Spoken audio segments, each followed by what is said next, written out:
Es ist Montagmorgen und damit Zeit für unseren politischen Korrespondenten Thorsten Jungholt. Thorsten, schön, dass du bei mir bist. Guten Morgen, Carsten. Wenn man sich diese Situation jetzt im Moment anschaut, heute der Sonderparteitag der CDU, wie wichtig ist es, dass es tatsächlich heute ein klares Signal gibt, auch für die demokratische Mitte? Naja, für die CDU ist erstmal wichtig, dass sie Geschlossenheit ausstrahlt. Der Merz ist ja nun ins Visier der politischen Konkurrenz gedrückt. Wir haben in der letzten Woche erlebt, dass aus einem, ich sag mal, Schlafwagen-Wahlkampf ein sehr polarisierter Wahlkampf geworden ist. Und damit ihm nicht sowas passiert wie Armin Laschet vor 3 Jahren, ist es halt wichtig, dass die Union jetzt geschlossen hinter ihm steht. Ich denke, das wird im Fokus stehen heute auf diesem Parteitag. Was die Wähler angeht, die wissen jetzt, dass die Merz-CDU eine andere ist als die Merkel-CDU. Herr Merz hat markante inhaltliche Positionen in der Migrationspolitik deutlich gemacht. Und die spannende Frage ist jetzt, wird er damit erfolgreich sein, auch bei den Wählern? Also wird sich das auszahlen für die Union, die seit Wochen, Monaten so um die 30% festgetackert ist?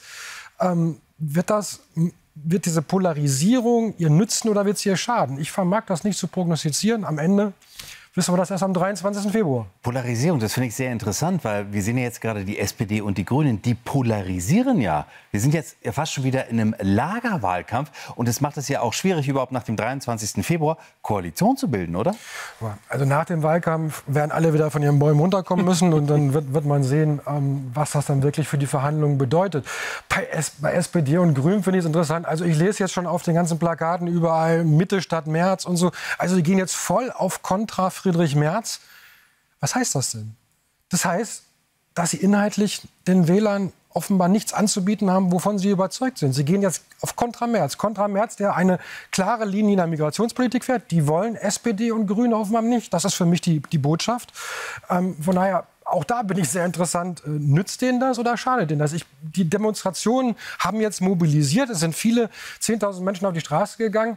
Aber das ist die eigene Klientel, die dadurch mobilisiert wird. Ob das am Ende einen Stimmenzuwachs bringt, da glaube ich ehrlich gesagt noch nicht dran. Und was soll das dann mit der FDP, dass sie jetzt einen Parteitagsbeschluss durchsetzen will, wie Lindner gesagt hat, mit den Grünen wollen wir überhaupt nicht mehr zusammengehen? Ist das der letzte Versuch, tatsächlich noch über die 5%-Hürde zu kommen, die klare Abgrenzung? Und Robert Habeck, der jetzt irgendwie ein Mann, ein Wort immer wieder anführt, aber wir haben gesehen, was der in 3 Jahren angerichtet hat.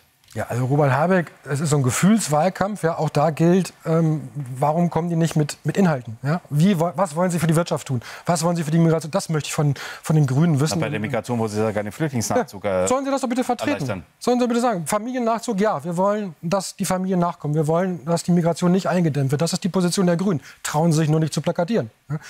Bei der FDP, ja, die versuchen in der Tat, die letzten Kräfte zu mobilisieren, indem sie eine Zusammenarbeit mit den Grünen ausschließen.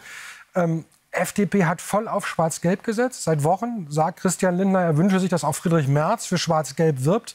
Dann frage ich mich aber, warum Sie am letzten Freitag im Bundestag so abgestimmt haben, wie Sie abgestimmt haben. Über 20 Mitglieder der Fraktion, die 90 Personen umfasst, haben nicht mit der Union gestimmt. Nicht mit diesem eigentlich harmlosen Antrag, inhaltlich harmlos. Da stehen Dinge drin, die von der Ministerpräsidentenkonferenz schon beschlossen worden sind.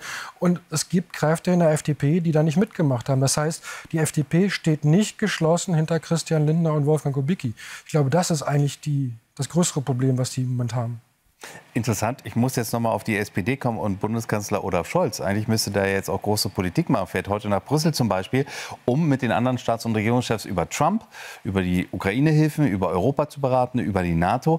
Aber kann er überhaupt ein Potenzial draus schlagen im Moment über diese Diskussion? Oder überlässt er das tatsächlich SPD-Fraktionschef Mützenich, wie wir ja vergangenen Freitag gesehen haben? Ja, also ich war erstaunt, dass der Bundeskanzler und Spitzenkandidat der SPD bei dieser Bundestagswahl, bei dieser zentralen Debatte im Bundestag am Freitag geschwiegen hat. Er hat nichts gesagt, seinen Leuten überlassen. Fand ich sehr merkwürdig, weil er ist eben nicht nur Kanzler, sondern auch Kanzlerkandidat, also Spitzenkandidat in diesem Wahlkampf. Da hätte man schon gerne noch mal was gehört. Aber gut, was er jetzt in Brüssel macht und er war in London gerade, ja, das sind halt seine Aufgaben als Regierungschef. Die nimmt er weiter wahr, aber er ist eine lame duck. Er kann da nichts Maßgebliches mehr entscheiden. Das ist halt Business. Thorsten Jungholt, unser politischer Korrespondent, danke dir für diese Einordnung. Gerne. Danke für das Gespräch. Und dann werden wir mal schauen, was heute bei der CDU rauskommt. Thorsten, danke.